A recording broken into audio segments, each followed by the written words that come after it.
یہ جو کہہ رہے ہیں کہ غیر اللہ سے مدد مانگنے کا کوئی کانسیپٹ ہی نہیں ہے اسلام کے اندر، یہ کس طرح سے جھوٹ اور قرآن و حدیث پر جھوٹ باندھ رہے ہیں اور لوگوں کو گمراہ کر رہے ہیں۔ یہ جو انہوں نے گنی چنی آیت رکھی ہوئی ہیں، کہتے ہیں جی وَادْعُوا شُهَدَاءَكُم مِّن دُونِ اللَّهِ إِن كُنتُمْ صَادِقِينَ، اللہ کے سوا اپنے سارے حمایتیوں کو بلا لو۔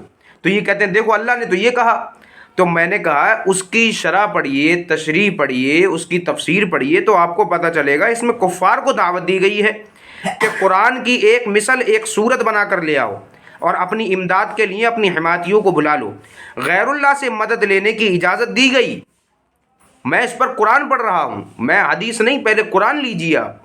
اللہ نے قرآن میں فرمایا قال من انصاری الی اللہ قال الحواریون نحن انصار اللہ، کہا مسیح نے کون ہے جو مدد کرے میری طرف اللہ کے دین میں، تو حواریوں نے کہا ہم مدد کریں گے۔ یعنی کہ حضرت عیسیٰ علیہ السلام کو نہیں پتا تھا کہ جناب والا اللہ کے علاوہ تو کوئی مدد ہی نہیں کر سکتا، تو میں ان سے کیوں طلب کروں؟ تو تمہارے نزدیک تو معاذ اللہ علیہ باللہ نقل کفر نباشد حضرت عیسیٰ علیہ السلام نے شرک کیا۔ انہوں نے کیا کہا؟ انہوں نے کہا کون میری مدد کرے گا؟ آپ کے حواریوں نے کہا جی ہم مدد کریں گے آپ کی۔ کہ حضرت مسیح نے غیر اللہ سے مدد طلب کیوں کی؟ مجھے جواب دو اس کا۔ اور قرآن ہے، قرآن کی کوئی مجھے تفسیر نکال کے دکھاؤ پھر کہ انہوں نے جی اس وجہ سے نہیں انہوں نے مدد طلب کی یا نہیں کی۔ وَتَعَاوَنُوا عَلَى الْبِرِّ وَالتَّقْوَى وَلَا تَعَاوَنُوا عَلَى الْإِثْمِ وَالْعُدْوَانِ، مدد کرو ایک دوسرے کی، اللہ حکم دے رہا ہے مدد کرو ایک دوسرے کی اوپر نیک کاموں کے اور تقوی کے، اور نہ مدد کرو ایک دوسرے کی اوپر گناہ اور زیادتی کے۔ اللہ فرما رہا ہے تم مدد کرو لوگوں کی تقوی پر، نیک کام پر، اور گناہ پر کسی کی مدد نہ کرو۔ تو میں نے کہا تو کہہ رہا ہے کہ کوئی کانسیپٹ ہی نہیں ہے مدد کا دین میں، تو یہاں تو اللہ مدد کا حکم دے رہا ہے۔ اس کے بعد دوسری آیت پڑھنے لگا ہوں، ان تنصروا اللہ ینصرکم، اگر مدد کرو گے تم اللہ کے دین کی، مدد کرے گا وہ تمہاری۔ یعنی اللہ کی کتنی بڑی شان اور اس کی کتنی بڑی عظمت، کوئی بندہ مکھی کے پر کے برابر بھی یہ گمان اپنے دماغ میں نہیں لا سکتا کہ اللہ کو بھی کسی کی ضرورت ہے۔ لیکن اللہ یہاں پر یہ دیکھو کہ اللہ خود کیا فرما رہا ہے، جو غنی ہے اپنے بندوں سے مدد طلب فرما رہا ہے کہ تم میرے دین کی مدد کرو، میں تمہاری مدد کروں گا۔ اب مجھے بتائیے اس ضمن میں کہ کیا اس کا کوئی معاملہ ہے؟ اللہ نے پھر یہاں دیکھیے رب تعالیٰ نے میثاق کے دن ارواح انبیاء سے حضور علیہ الصلاۃ والسلام کے بارے میں عہد لیا، وعدہ لیا، لَتُؤْمِنُنَّ بِهِ وَلَا تَنصُرُنَّ، کہ تم ان پر ایمان لانا اور ان کی مدد کرنا۔ میں نے کہا رب تبارک و تعالیٰ ارواح انبیاء سے، نبیوں کے، رسولوں کی روحوں سے وہاں پر وعدہ لے رہا ہے کہ جب تمہارے نزدیک، تمہارے بیچ اگر میرا نبی محمد الرسول اللہ صلی اللہ علیہ وسلم آ جائے تو تم کیا کرنا؟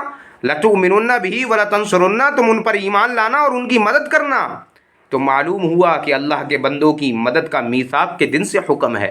آج یہ ان دیوبندی، وہابی، رافضیوں، خارجیوں، جو میں کہتا ہوں جو اس بات پر رد کرنے پہ تلے ہیں جی مدد تو غیر اللہ سے شرک ہو جاتی ہے، میں نے کہا یہ کوئی آج تو اب چل کچھ دن پہلے پیدا ہو گیا، یہ تو میثاق والے دن سے رب تبارک و تعالیٰ نے عہد لیا ہوا ہے، اور وہ بھی نبیوں سے، یعنی تجھ سے نہیں، نبیوں سے، کہ تم میرے نبی کی مدد کرنا۔ پھر آگے میں اس ضمن میں آگے قرآن مجید پڑھ رہا ہوں، اللہ نے فرمایا وَاسْتَعِینُوا بِالصَّبْرِ وَالصَّلَاةِ، مدد طلب کرو ساتھ صبر اور نماز کے، یعنی نماز سے مدد لو، صبر سے مدد لو۔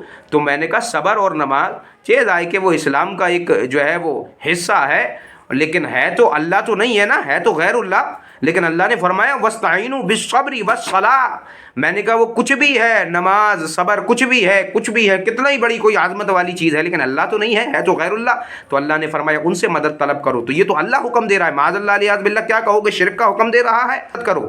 کیا فرمایا کہ وَأَعِینُونِی بِقُوَّةٍ، یعنی آیت کر دیا جائے تو وہ تاہا میں بدل جاتا ہے، تو فرمایا گیا کہ مدد کرو میری ساتھ قوت کے۔ اس سے معلوم ہوا کہ حضرت ذوالقرنین نے جب دیوار بناتے وقت لوگوں سے مدد طلب فرمائی تو رب تبارک و تعالیٰ فرماتا ایدک بنصرہ وبالمؤمنین، اے نبی رب نے آپ کو اپنی مدد اور مسلمانوں کے ذریعے قوت بخشی۔